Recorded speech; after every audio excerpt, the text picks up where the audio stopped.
Pak Mariono. Ya. Pembicara berikutnya adalah Bapak Dr. Mariono SEMM. Yang saya kenal beliau ini adalah bankers handal, artinya bankers senior gitu. Yang saya yakin selama beliau berada di bank juga tidak pernah terlepas dari yang namanya teknologi. Dan beliau juga sebagai koordinator presidium Himpuni, ya.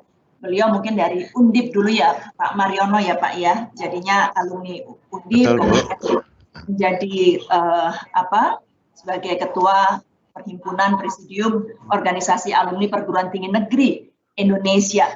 Baik Pak Mariono, monggo silahkan, karena apakah Pak Mariono pernah mengalami pendidikan jarak jauh? Di satu sisi karena pengalaman di bank demikian panjang, kalau saya lihat CV-nya, pemanfaatan teknologi begitu kental, dan kemudian apakah ada kemungkinan, nah ini yang dicari Pak, CSR dari bank-bank itu untuk pendidikan jarak jauh. Silakan Pak Mariono, monggo. Oke. Terima kasih Ibu Dian. Assalamualaikum warahmatullahi wabarakatuh. Selamat siang dan salam sejahtera bagi kita semuanya.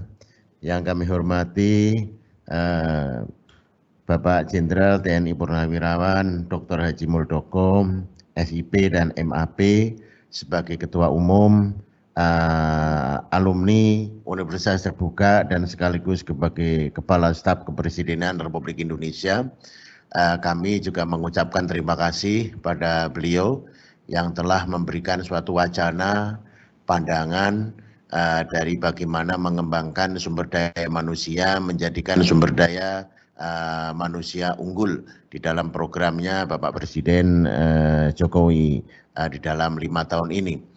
Dan sekaligus juga kami memberikan suatu apresiasi, inisiasi yang telah mengadakan webinar nasional hari ini yang bekerja sama dengan Himpuni, sehingga dengan partisipan yang luar biasa ini, saya kira ini sebagai inisiasi yang luar biasa. Demikian juga kepada Bapak Dr. Insinyur Basuki Yusuf Iskandar MA sebagai Kepala Balitbank SDM Kominfo Republik Indonesia. Kami juga terima kasih yang telah banyak memberikan suatu paparan pengembangan ke depan di dalam kita masuk di dalam suatu industri, revolusi industri 4.0. Dan demikian juga kepada Bapak Profesor Dr. Heman Aris Junaidi, PSD, sebagai Direktur Pembelajaran dan Kemahasiswaan Direktorat Jenderal Pendidikan Tinggi Kemendikbud, dan tadi juga banyak memberikan beberapa persiapan-persiapannya mengenai pendidikan. Dan sekaligus kami juga memberikan apresiasi kepada Bapak Profesor Dr. Andes Ojat Darujat, MBUS dan PSD sebagai Rektor Universitas Terbuka ini. Kami memang mengikuti dari apa yang disampaikan dari pembicara-pembicara yang tadi, bahwa memang pendidikan ini adalah menjadikan suatu pendidikan yang di dalam Undang-Undang Dasar itu menjadi kewajiban pemerintah. Dan pendidikan ini juga tidak bisa kita berhentiin dalam situasi apapun seperti saat ini, di mana terjadinya pandemik, pendidikan harus tetap berjalan. Demikian juga pendidikan yang di Indonesia ini, baik itu pendidikan di perguruan tinggi maupun pendidikan di menengah dan pendidikan di dasar dan lain sebagainya, bahwa itu juga sudah mengacu kepada Undang-Undang Sistem Pendidikan Nasional, kemudian juga undang-undang mengenai pendidikan tinggi dan beberapa undang-undang yang pelaksanaannya. Di mana kita lihat bahwa sekarang untuk mendapatkan pendidikan jarak jauh yang akan kita jadikan sebagai role model ini, bahwa pendidikan ini mengacu kepada program pemerintah 5 tahun ke depan, yaitu menciptakan sumber daya manusia unggul. Jadi walaupun kita mempunyai beberapa pegangan hukum, kemudian bagaimana kita melakukan pendidikan kepada masyarakat, ya. Next, mohon operator untuk bisa, ya. Jadi kita bisa melihat bahwa kita dasar ini adalah yang penting, bahwa bagaimana menciptakan masyarakat di Indonesia ini adalah menjadikan sumber daya manusia yang berpengetahuan. Artinya adalah berpengetahuan internasional. Bagaimana dia mempunyai wawasan secara global dan mempunyai suatu keterampilan, yaitu adalah keterampilan di sini adalah dia harus mempunyai leadership, mempunyai keterampilan di dalam berinovasi dan lain sebagainya. Dan yang paling penting adalah bagaimana hasil pendidikan ini mempunyai watak sebagai kebangsaan. Ini sangat penting sekali.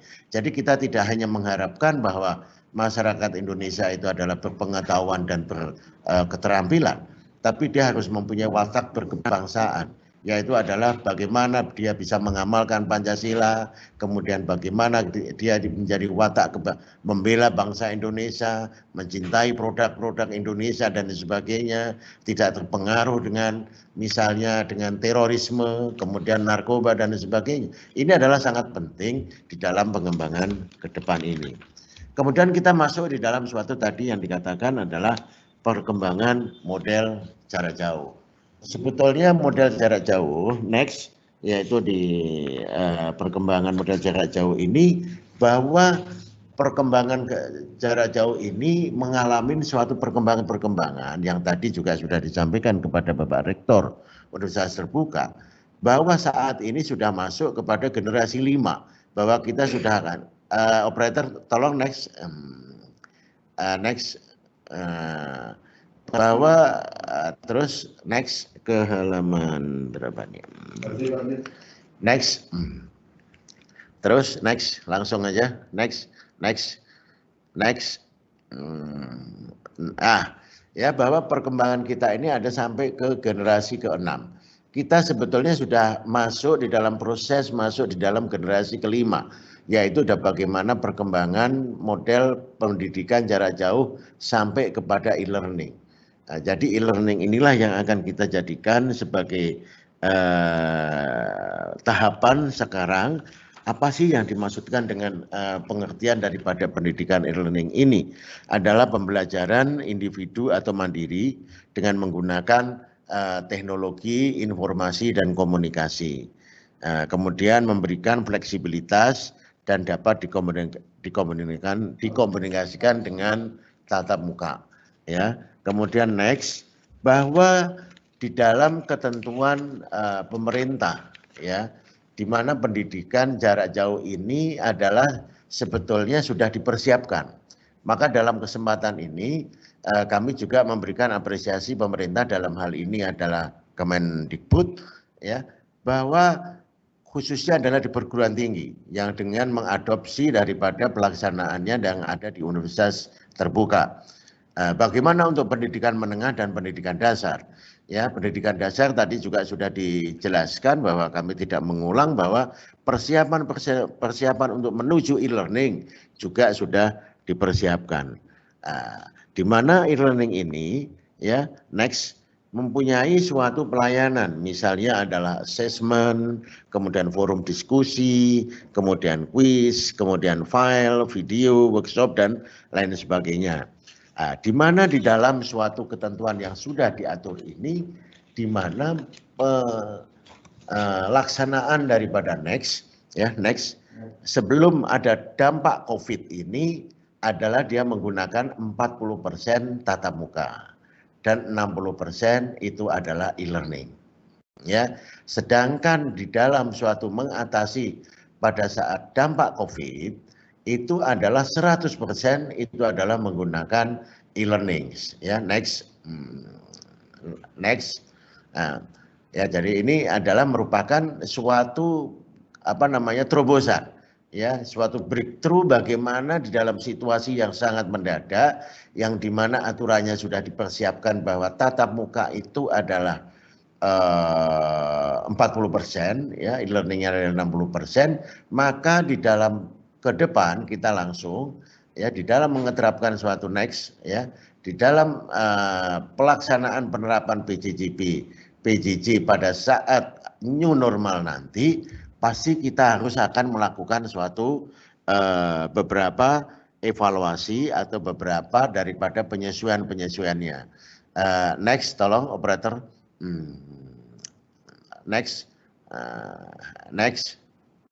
Pada saat era new normal ini, ya, bahwa di dalam ini maka perlu ada beberapa penyesuaian, di mana kita ketahui di dalam menciptakan sumber daya manusia ini ada 3 hal yang sangat penting, yaitu adalah input, proses, dan output, di mana di dalam menyesuaikan antara input dan kemudian proses dan kemudian adalah output. Inputnya adalah bagaimana infrastruktur yang ada, ya, bahwa infrastruktur kalau mungkin di dalam suatu pendidikan tinggi kita lihat bahwa ini kan sudah dilaksanakan di universitas terbuka, sehingga ini bisa diadop daripada pelaksanaan universitas terbuka bagi universitas-universitas yang lain. Kemudian kita bisa melakukan suatu penyesuaian. Apakah di dalam new normal nanti 100% itu harus menggunakan e-learning atau mungkin 40%, 30% atau 20%. Saya kira tidak bisa kita melakukan 100% karena ada beberapa hal kurikulum tertentu yang perlu dilakukan dengan tatap muka. Ini perlu adanya suatu penyesuaian. Kemudian yang kedua, bagaimana kita melakukan kurikulum yang ada di pendidikan dasar, bagaimana pendidikan menengah. Tadi kita dari awal mengatakan bahwa kita memberikan suatu pendidikan kepada masyarakat, itu adalah tidak hanya kita untuk mendapatkan pengetahuan, tidak hanya untuk mendapatkan keterampilan, tapi bagaimana menciptakan sebagai masyarakat yang punya watak kebangsaan, yaitu adalah kebangsaan Indonesia. Ini juga harus menjadi perhatian. Infrastruktur, apakah misalnya infrastruktur ini sudah disiapkan dengan betul? Bagaimana internet yang tadi kita lihat di desa-desa dan lain sebagainya, ini juga harus kita lakukan, ya. Kemudian kita lakukan dengan bertahap atau melakukan suatu prioritasasi dan lain sebagainya. Ini yang harus kita lihatkan. Kemudian proses, ya, bagaimana kita melakukan suatu proses. Proses ini harus ada suatu penyelarasan proses, penyesuaian daripada proses kita, yaitu adalah misalnya organisasi kita di dalam pemerintahan ini. Kita perlu kita lakukan perubahan. Mumpung kita akan melakukan suatu new normal, kita tidak bisa memanfaatkan teknologi hanya dengan efisiensi tanpa melakukan suatu perubahan-perubahan. Ini mumpung kita bisa kita lakukan. Memang ini adalah merupakan suatu perubahan atau istilahnya kita harus segera melakukan suatu breakthrough. Sebetulnya kita sudah diingatkan, ya, terjadinya misalnya revolusi industri 4.0 sudah kita siapkan bagaimana kita mengadaptasi. Tapi kebetulan kita dengan adanya pandemik ini adalah menjadikan suatu kita adanya suatu paksaan untuk bagaimana kita melaksanakan suatu pendidikan jarak jauh ini. Kemudian setelah kita organisasi dan kemudian sumber daya manusia itu sendiri, baik pendidik tenaga kependudukan, supaya dia terampil, terus bagaimana kita mengantisipasi dengan mahasiswa, kemudian murid dan sebagainya. Ini adalah membuat suatu kita organisasi tersendiri. Bagaimana kita memonitor? Bagaimana semua apakah lembaga-lembaga pendidikan ini apakah di bawah di dalam Kemendikbud?